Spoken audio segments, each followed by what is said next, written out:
বিকালবেলা ছাদে ঢুকলাম, যদিও এখন বিকাল 3টা বাজে। দেখেন হাঁস মুরগিগুলো, জোর মুরগির কথা বলতেই হয়, যেহেতু মুরগি আপাতত নাই। হাঁস মুরগিগুলো আমার সাথে সবাই জন্য স্বাগত করার জন্য দৌড়িয়ে আসতো। এখন রাজহাঁসগুলো যদিও বিশ্রাম নিচ্ছে, খাওয়া দাওয়ার এখন সময় নাই, খাওয়া দাওয়া করে ফেলেছে। ওদের লাঞ্চ টাইম দিয়েছিলাম আজকে 1টা বাজে খাবার, সুতরাং খাওয়া দাওয়া প্রয়োজন নাই।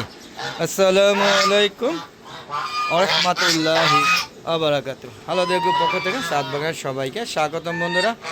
বন্ধুরা ফাল্গুন মাস চলছে, গাছে গাছে আম গাছে মুকুল, আমের মটর দানা ইত্যাদি বিদ্যমান। আপনার সাথে এরকম একটা সুন্দর আম গাছ লাগাবেন, যে আম গাছে আপনারা পর্যাপ্ত আম খেতে পারবেন। আর ছাদ বাগান করুন, আর সম্ভব হলে সাথে হাঁস মুরগি পালন করুন।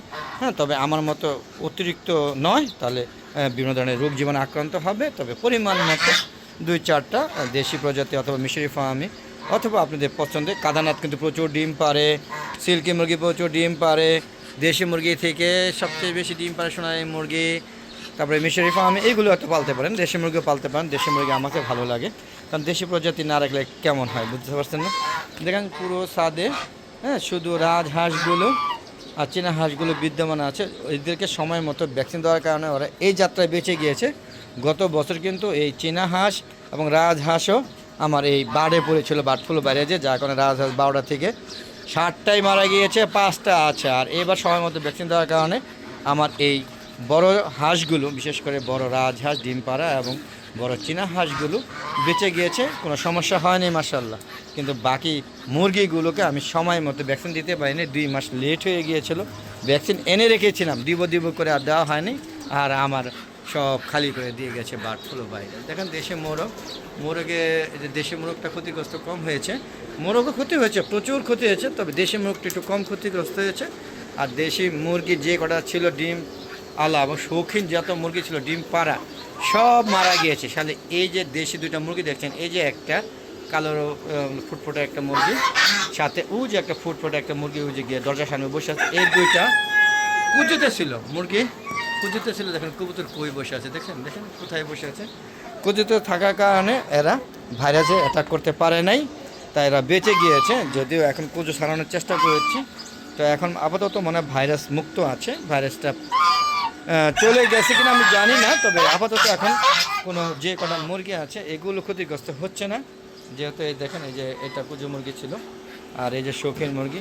এই ভাই 5-6-7 বছর ধরে আমি হাঁস মুরগি লালন পালন করি। এর মধ্যে এর বয়স কিন্তু 6 বছর, এবং 6 বছরের মধ্যে এর বাপ, চাচা, বন্ধু বান্ধব, দুস্থ যা আছে, জামাই বউ যা আছে, জামাই তো রয়ে গেছে, বউ আছে, সব মারা গিয়েছে। ও বেঁচে আছে এবং প্রত্যেকটা ভাইরাস সে মোকাবেলা করে ঠায় বেঁচে আছে মাশাআল্লাহ। সবার জন্য দোয়া করবেন। ওর জন্য আমি যে পর্যন্ত হাঁস মুরগি লালন পালন করে থাকি, সবগুলোর সময় যেন ও বেঁচে থাকে। তোমাদের কবুতরগুলো দেখতে পাচ্ছেন, এগুলো সব বেবি। এই যে দেখেন, এগুলো বেবি দেখতে পাচ্ছেন। এটা কিন্তু বেবি না, এটা বুড়ো। এই যে বুড়ো ভাম, এটা কিন্তু বেবি। এই দেখেন বেবিগুলো বেশি রাজত্ব করছে এখন। বড়গুলো কবুতর মনে একটা নির্দিষ্ট সময় পর্যন্ত বসে বাঁচে, তারপরে তারা মারা যায় সম্ভবত। আর আমার এখানে বাজ পাখি আছে, সেই বাজ পাখিগুলো অ্যাটাক করে আমার সব ধরনের কবুতরগুলোর থেকে প্রতিদিন 2-4টা করে খেয়ে নিচ্ছে। এখানেও আমার উপরে বাজ পাখি বাসা আছে, যার কারণে ক্ষতিগুলো হচ্ছে। খুবগুলো ভেঙে গেছে, মেরামত করতে চাচ্ছি না, কারণ কবুতরগুলোকে হয়তো ছেড়ে দিব।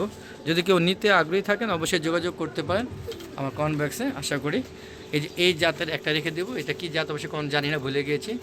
আর এই যে হোমা, এই 2টা জাত রেখে দেবো। আরেকটা রাখবো, সেটা হলো যেটা হলো লক্ষা প্রজাতির। বন্ধুরা দেখতে পাচ্ছেন আমার এই দেশি এই মুরগিটা বেঁচে আছে, যদিও এই যে একটা প্রতিবন্ধী বেঁচে আছে এখনও। আর বাকি যা আসলো ওর যে বংশধর কলমের লাইট ব্রাহ্মা ছিল 12টা, সব গেছে। সিল্কি মুরগি গেছে 34টা, কোনো কিছু বাদ রাখে নাই। তাই একটা আর কি মুরগি গেছে 16টা। তারপরে হচ্ছে কলমের নাম বলছি। তারপরে ওই যে কী বলা হয়, কাদারনাথ মারা গেছে 6টা। তারপরে জাপানি ব্যান্থাম, তারপরে হচ্ছে কী বলে জাপানি ব্যান্থাম, মালয়েশিয়ান শেরামা, তারপরে হলো ফাইটা ইত্যাদি। তো বন্ধুরা সে থেকে বেরিয়ে গেলাম, কেমন লাগতেছে অবশ্যই কমেন্ট করে জানাবেন। আর এরকম ভিডিও পেতে চাইলে অবশ্যই আমার হালাদেগো চ্যানেলটা পাশে থাকবেন সবাই। আর আমি ইউটিউবে মাশাআল্লাহ বেশ সাবস্ক্রাইব হয়েছে, আশা করি আপনারাও আরও চ্যানেলটাকে সাবস্ক্রাইব করে এগিয়ে নিয়ে যাবেন। আর বন্ধুরা ওয়াচ টাইমটা আপাতত টোটালি নাই বললেই চলে। আপনার ওয়াচ টাইমটা বেশি বেশি ভিডিওগুলো দেখবেন, শেয়ার করে সবাইকে দেখার সুযোগ করে দেবেন, তাহলে ওয়াচ টাইমটাও বাড়বে এবং আমি মনিটাইজেশনের জন্য অনেকটা এগিয়ে যেতে পারবো। কিন্তু যে অবস্থা 4 বছর ধরে চ্যানেলটা চালাচ্ছি, অনেক ভিডিও দিয়ে দিয়েছি, কিন্তু এখনও পর্যন্ত চ্যানেল সাবস্ক্রাইব তো দূরের কথা, আরে মনিটাইজেশন দূরের কথা, খালি ভিউ কমতে থাকতে ওয়াচ টাইম কমতেছে। জানি না আপনাদের যদি সদ ইচ্ছা থাকে তাহলে হয়তো আমি চ্যানেলটা আগে এগিয়ে যেতে পারবো, যদি আপনারা আমার ভিডিওগুলো দেখেন, পছন্দ করেন। আর যদি না পছন্দ করেন, আশা করি দেখতে থাকেন, ভালো লাগবে। আর কেন পছন্দ করেন না সেটাও কমেন্ট বক্সে লিখে জানাবেন, তাহলে হয়তো বা আমি বুঝতে পারবো যে আমার ভিডিওগুলো এই কারণে মনিটাইজেশন হচ্ছে না বা আপনারা দেখতেছেন না। তো বন্ধুরা, আজ আমরা চলে যাবো, অনেক কথা হলো। আর আপনাদের পরিশেষে বললো, প্লিজ আপনার ছাদ বাগান করুন, আমার মতো না হোক। আমি তো পুরো ছাদটাকেই ছাদ বাগান বানিয়ে দিয়েছি, এবং দেখেন এটাকে বলা হয় ওয়ালের মধ্যেও কিন্তু কোনো কিছু কমতি রাখেন। টমেটো গাছ হয়েছে, আর এগুলো সব এখন কলমি শাক লাগাবো।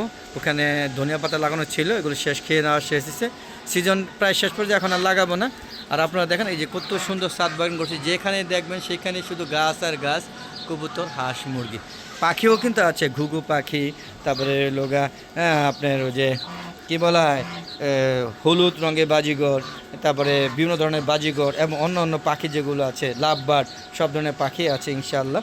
পাখিগুলো দেখানো হয় না, এগুলো ঘরের ভিতর থাকে, ছাদে এসে ভিডিও করি এই কারণে। তো বন্ধুরা, যাক অনেক হলো, আর নয়, সব ভালো থাকবেন, সুস্থ থাকবেন, নিরাপদে থাকবেন, এই আশা ব্যর্থ করে আজকের মতো বিদায় নিচ্ছি। আসসালামু আলাইকুম রহমতুল্লাহি ওয়া বারাকাতুহু। বন্ধুরা, আবার দেখা হবে, বিদায়, খোদা হাফেজ।